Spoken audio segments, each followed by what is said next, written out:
Hello everyone, good morning. আমি অর্পিতা আবারও চলে এসেছি নতুন একটা ব্লগের সঙ্গে। অর্পিস ড্রিম ওয়ার্ল্ডে তোমাদের সবাইকে ওয়েলকাম। আশা করছি তোমরা সবাই ভালো আছো, আমরাও ভীষণ ভালো আছি। আজকে তো বুধবার, এখন বাজে 11টা। তো চলো এখন থেকে তোমাদের সাথে নিয়ে আজকের ব্লগটা স্টার্ট করছি। এই হোপ আজকের ব্লগটা তোমাদের ভালো লাগবে। তো বাবানকে তো স্কুলে পাঠিয়েছি, তারপর ওই রুটি বানালাম। আর আজকে বৃষ্টি দেখো, একদম রেইনি ডে, তো ওই জন্য সব কাজে একটু লেট। তো এখন আমাদের খাওয়া দাওয়া হলো, ব্রেকফাস্ট সকালে চা করেছিলাম, তারপর বাবাকে আগে রুটি বানিয়ে দিয়েছিলাম। কালকে সবজি দিয়েও খেয়ে গেছে। আমাদের জন্য তখন আর রুটি বানাইনি, এখন এই তো আমাদের জন্য রুটি বানালাম, আলু ভাজা করলাম, তো বাবাকে দিলাম, আমিও খেয়ে নিলাম। এই যে মনা সকালবেলায় দেখো পরি সেজে চলে এসছে টিভি দেখতে, তো ওকে দিলাম রুটি, আলু ভাজা, সস এগুলো দিয়ে খেয়ে নিল। ও এখন টিভি দেখতে বসে বসে। বিছানার অবস্থা খুবই খারাপ, গোছানো হয়নি, শুধু মশারিটা তুলে রেখেছি। তো বাবা ওইদিকে কাজ করছে, মানে বিছানাটা না একটু বড় করতে হবে, ওই দিক দিয়ে একটু কী বলে তক্তা লাগাতে হবে। তো সেইটা আর কি বাবা কাজ করছে, কালকে গিয়ে তক্তা যা কিছু লাগে ওগুলো কিনে এনেছে, ওইদিকে সিঁড়ির ঘরের নিচে কাজ করছে। তো এগুলো সব উঠাবো, এই জন্য এখন আর বিছানা গোছাই নিয়ে দেবো, তো সব উঠাবোই এখন। তারপর এইটা সরালে বিছানার ওই দিকটা, যেই দিকে ঝাড়ু যায় না, ওই দিকটা আর কি ঝাড়টার দিতে হবে। তো আজকে রান্নাবান্না একটু সিম্পল রান্নাই করবো, ডাল ভাত, আর দেখি কি করি। চলো দেখাই, বাবা বাইরে কাজ করছে।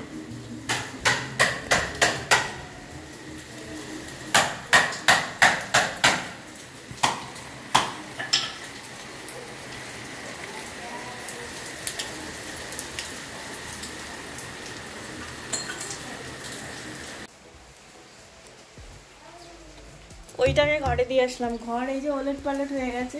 টিভি চালাবো কীভাবে, এখন বাবা ঘরে কাজ করবে। মাপ নিয়ে গেল, এই দেখো নিচে কি অবস্থা, বালিশের কভার, আলু, তারপর খুন্তি, মানে নানা ধরনের জিনিস। এগুলো এখন আর কি ঝাড়পোছ করতে হবে, আমার তো ইচ্ছাই করছে না। কি মহারানীকে ওই যে দেখো দিয়ে আসলাম, ওই যে আবার বৃষ্টির মধ্যে ভিজে একাই চলে এসছে। এদিকে আমার ঘরে তো কাজ হয়নি, বাবা ওইদিকে সেটা এখনো পুরোপুরি করতে পারিনি, কাজ করছে। তো রান্না বসিয়েছি, কি হয়েছে, ডাল করলাম, ভাত বসিয়েছি, আর এখন এই যে ভেন্ডি পোস্ত দিয়ে করবো, আর করবো করলা ভাজা। রাতে আবার কিছু রান্না করবো, এখন শর্টকাটে এটুকুই রান্না হচ্ছে। বাবানের বাবা এসেছে।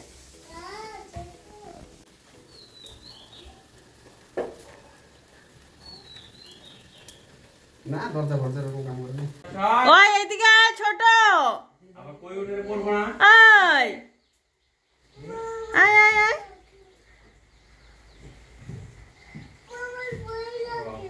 লাগে যায় লাগবে তাই করে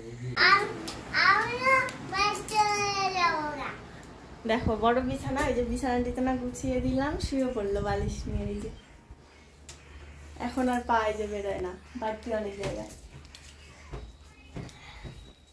আমাদের রান্না বান্না হয়ে গেছে, ওদের ঘরে যাব। ওদের ঘরে আজকে ওই কি বলে ঠাকুরের ভোগ দিয়েছে, গোপালের ভোগ, তো ওদের ঘরে গিয়ে এখন প্রসাদ খেয়ে আসবো। কি তুমি স্নান করছো? এখন আমি করে প্রসাদ বানাইছি, তো অল্প অল্প হইলে এমনি এগুলি প্রসাদ এমনি বাইরে যেত, তারপরে হয়ে যাইব, যা ডাক দিই ঠাকুরের নামে, ডাক দিছি। হঠাৎ করেই আর কি প্ল্যান হয়েছে, ঠাকুরের এখানে একটু ভোগ দিচ্ছে, আমাকে বলেছিল যে আসবে প্রসাদ নিয়ে যাবে। তো আমি ভাবলাম ঠিক আছে, একটু প্রসাদ নিয়ে আসবো, সবাই মিলে খাবো। তারপর মানে একটু আগে ফোন করেছিল, ডাকলো যে সবাই মিলেই চলে আসো, এখানেই খাওয়া দাওয়াটা করো। তো এই দেখো আমার সব রান্নাবান্না থেকেই যাবে। আগের থেকে জানা থাকলে কি সুন্দর আমি ঘরের কাজগুলো আরও সুন্দর করে গুছিয়ে করতে পারতাম, রান্নাবান্না আর করার দরকার হতো না, রাতে কিছু একটা করে নিলেই হয়ে যেত। স্কুল থেকে আসার পর থেকেই দেখো বাবানের জ্বর। বাবা মানে সারাদিন কিছু খায়নি। স্কুলে কি টিফিন নিয়ে গেছিল আজকে বাবা? কি টিফিন নিয়ে গেছিল? কেক আর জুস। ও কেক আর জুস নিয়ে গেছিলো, সেটাই খেয়ে আছে। স্কুল থেকে এসে কিছু খায়নি। এখন সন্ধ্যা লেগে গেছে, 6:30 বাজে। বাবানের বাবাকে বললাম, ওই যে আমুল কুল এনে দিল, আম কেটে দিয়েছিলাম, তাও খায়নি। দুপুরবেলা তো ওদের ঘরে খাওয়া দাওয়া করলাম, আর আমি যা রান্না করেছিলাম সেগুলো তো ধরাই হয়নি, ওরমই আছে। রাতে আর কিছু রান্নাবান্না করতে হবে না, ওগুলোই খেয়ে নেব। তো দিদিরা হঠাৎ করে আবার বিয়ে বাড়িতে গেল, বেরিয়ে গেছে ওরা ঘর থেকে। 5টার সময় ট্রেন ছিল, সেই ট্রেন এত লেট, এতক্ষণে মনে হয় ট্রেন আসলো, 6:30 বাজে। তো ওদের বিয়েবাড়ি পৌঁছতে পৌঁছতে অনেক রাত হয়ে যাবে। এখান থেকে হোজাই যেতে মনে হয় 3 ঘন্টা টাইম লাগে, 9টা বেজে যাবে, 9:30 9:30 বেজে যাবে। বাড়তি আরও যা খাবার দাবার ছিল সব কিছুই ঘরে, মানে আমাদের ঘরে দিয়ে গেছে। 2 গোপালকেই নিয়ে আসলাম। গোপাল আশা করে মাসি বাড়িতে গেছে, আজকের দিনটা থাকতে পারলো না, বড় গোপালকে নিয়ে চলে আসলো আবার। তো এখন হচ্ছে ছোটো গেছে ওর বাবার সঙ্গে দোকানে। বাবানের তো শরীর ভালো না, অনেক জ্বর। বাবার এতক্ষণ ধরে শুয়েই ছিল, এখন বলছে পাইনাপেল খাবে। কিছুই খাইনি আমি, কি করে পাইনাপেল দিই বলো তো? বলছি কিছু না খেলে পাইনাপেল খাওয়া যাবে না, জ্বরের মধ্যে পাইনাপেল খেতে হয়, মানে আমি যতদূর জানি, আমি শুনেছিলাম। তো পাইনাপেল দিব, কিন্তু বাবানকে তার আগে কিছু খাওয়াতে হবে। আমি বললাম পকোড়া বানিয়ে দিলে ভাত খাবে? বলছে খাবে। আলু ভাজা আছে, ওর জন্য ডাল আলু ভাজা করেছি।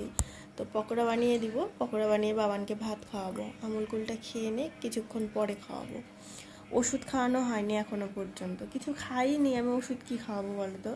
তো এখন ওকে আগে ওষুধ খাইয়ে দিব, তারপর কিছুক্ষণ পরে ভাত খাওয়াবো। ওর না প্রচণ্ড গলা ব্যথা, আসলে দোষটা তো ওরই। ফ্রিজের থেকে শুধু বরফ বের করে খায়, জলগুলো বের করে খায়, তাই না? এই জন্য গলা ব্যথা হয়ে গেছে। সেই দুপুর থেকে 5টা পর্যন্ত শুধু ওদের ঘর আমাদের ঘর, আমাদের ঘর ওদের ঘর, এই দৌড়াদৌড়ি করলাম। ওদের ঘরে একটু হেল্প করে দিলাম, দিদি যেহেতু চলে যাবে, পুজো টুজো করেছে, সব বাসনপত্রগুলো দিয়ে দিলাম। তারপর যাবে, দেখো বিয়েবাড়িতে গেলে একটা প্যাকিং আছে, আগের থেকে কোনো প্যাকিংই নেই, ভাবছিল যাবে না, কিন্তু বিয়েবাড়ি থেকে এত বারবার করে ফোন করছে লাস্ট পর্যন্ত, ওই জন্য না গিয়ে আর পারলো না। তো আর কি সব কিছু একটু রেডি করে দিলাম, ওই জন্য এদেরকে ঘুম পাড়িয়ে গেছি। আর বাবা আসার পর থেকে তো ছোটো বাবান কারোরই ঠিক মতো ঘুমায় না, মানে ঘুমায়ই না। দাদুর চিন্তায় একটু পরেই উঠে পড়ে ঘুম থেকে। তাও বাবান মোটামুটি ভালো ঘুমিয়েছে, আজকে জ্বর এসেছে না, ও ভালোই ঘুমিয়েছে, কিন্তু ছোটো পাখিটা ঘুমায়নি, এত ডিস্টার্ব করছে। আর ঘুমায় না জন্য সারাক্ষণ ক্যাঁ ক্যাঁ ক্যাঁ ক্যাঁ করতে থাকে, জানো তো। শেষ আম কেটে দিয়েছিলাম, ওই দেখো 1 চিলটে আম খেয়েছে, আর ওই যে আছে, খাবে না বলছে।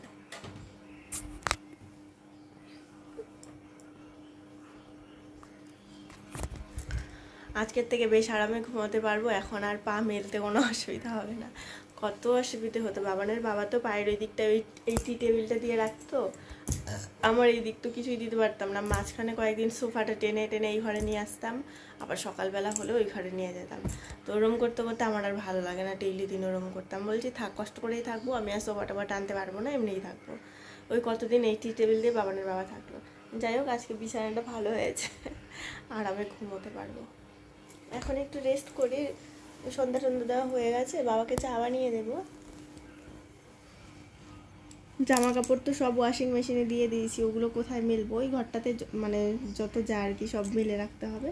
তারপর যখন রাতের বেলা মশারিটা নেবো, তখন এই ঘরেও মেলে দেবো। রাতে মেলে রাখলে না শুকিয়ে যায় সব জামা কাপড়, আবার কালকেও ধুয়ে দিতে হবে। অনেক জামা কাপড় জমে আছিল, আজকে সব দিতে পারিনি ওয়াশিং মেশিনে, আরও একবার হবে, ওগুলো কালকে সব দিতে হবে।